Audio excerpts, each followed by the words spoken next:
السلام علیکم ورحمۃ اللہ وبرکاتہ۔ صلی اللہ تعالیٰ علی حبیب محمد و آلہ وسلم۔ تو حقیقت محمدیہ صلی اللہ علیہ وسلم کی سیریز کی آج سیکنڈ ایپیسوڈ ہے، اور پچھلی قسط میں ہم نے سیریز کا تعارف پیش کیا تھا کہ حقیقت محمدیہ صلی اللہ علیہ وسلم کا مطلب کیا ہے، اور یہ کسی ایک خاص شخص کا نظریہ نہیں ہے بلکہ صدیوں کی روایت ہے۔ تو آج کی اس قسط میں ہم ایک عظیم صوفی، عارف اور مفسر قرآن سہل بن عبداللہ التستری کے حوالے سے اس نظریے کو بیان کریں گے۔ آپ کا پورا نام ابو محمد سہل بن عبداللہ بن یونس التستری تھا۔ آپ کی پیدائش 203 ہجری میں ایران کے شہر تستر میں ہوئی، اور آپ کی وفات 283 ہجری میں بصرہ میں ہوئی، یعنی ان کی زندگی تقریباً 80 سال اسلامی تاریخ کے اس سنہری دور میں گزری جب امام احمد بن حنبل، امام بخاری اور امام مسلم جیسے عظیم محدثین بھی موجود تھے۔ سہل تستری کا شمار اپنے زمانے کے سرکردہ صوفیہ اور مشہور مفسرین میں ہوتا تھا۔ ابو نعیم اصفہانی نے اپنی مشہور کتاب حلیۃ الاولیاء کی 10ویں جلد میں ان کے حالات اور اقوال کا بہت تفصیل سے ذکر بھی کیا ہے۔ سہل تستری کی سب سے مشہور کتاب ہے تفسیر التستری۔ یہ تفسیر دراصل ان کے شاگردوں نے ان کی زبانی جو روایات اور بیانات موجود تھے ان سے مرتب کی، اور یہ تفسیر صوفیان تفاسیر کے ابتدائی نمونوں میں بھی شمار ہوتی ہے۔ تو دیکھتے ہیں کہ سہل تستری نے حقیقت محمدی صلی اللہ علیہ وسلم کے بارے میں کیا کہا۔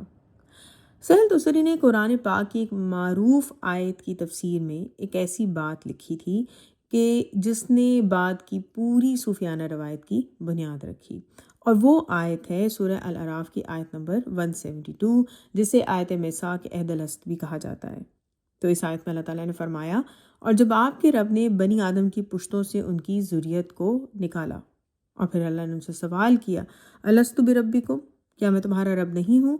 تو تمام ارواح نے جواب دیا بلا، ہاں بے شک تو ہمارا رب ہے۔ تو اس آیت کی تفسیر میں سہل تستری نے بہت ایک حیرت انگیز بات لکھی۔ انہوں نے فرمایا کہ اس میثاق سے پہلے، یعنی اس وعدے سے پہلے بھی ایک تخلیق ہو چکی تھی، اور وہ تخلیق تھی نور محمدی صلی اللہ علیہ وسلم۔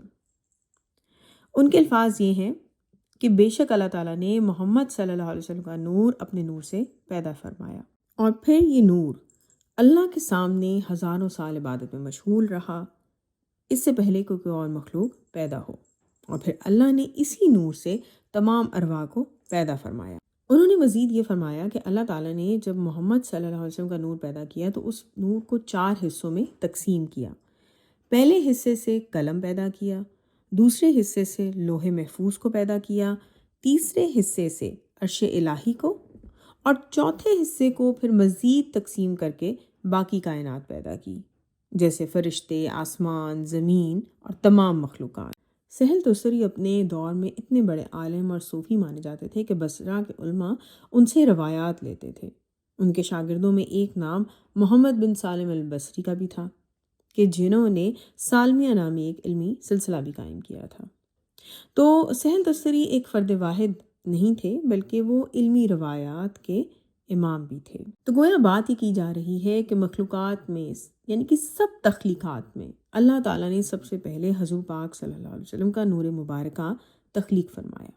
اور دیکھیں یہ بات جو ہے نا قرآن پاک کی رحمت للعالمین والی آیت سے بھی بہت مطابقت رکھتی ہے، کہ جہاں پہ اللہ تعالیٰ فرماتا ہے کہ ہم نے آپ کو تمام عالمین کے لیے رحمت بنا کر بھیجا۔ تو اگر حضور پاک صلی اللہ علیہ وسلم تمام جہانوں کے لیے رحمت ہے، تو پھر آپ صلی اللہ علیہ وسلم کا فیض اور نور بھی تمام جہانوں سے پہلے ہونا چاہیے، اور یہی لاجیکل ہے۔ تو خلاصہ یہ ہوا کہ سہل تستری جو کہ 30 صدی ہجری کے عارف کامل تھے، صوفی تھے، انہوں نے سورہ الاعراف کی تفسیر میں یہ بنیاد رکھی کہ نور محمدی صلی اللہ علیہ وسلم سب سے پہلی تخلیق ہے، اور پھر پوری کائنات، تمام تخلیقات اسی نور کے فیض سے قائم ہوئیں۔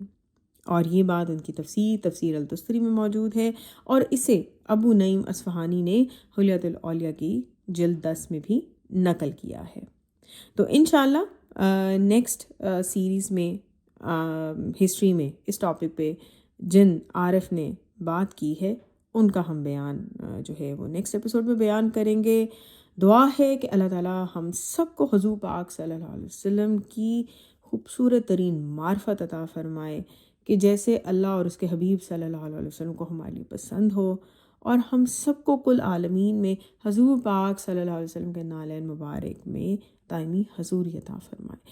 آمین ثم آمین۔ صلی اللہ تعالیٰ علی حبیب محمد و آلہ وسلم۔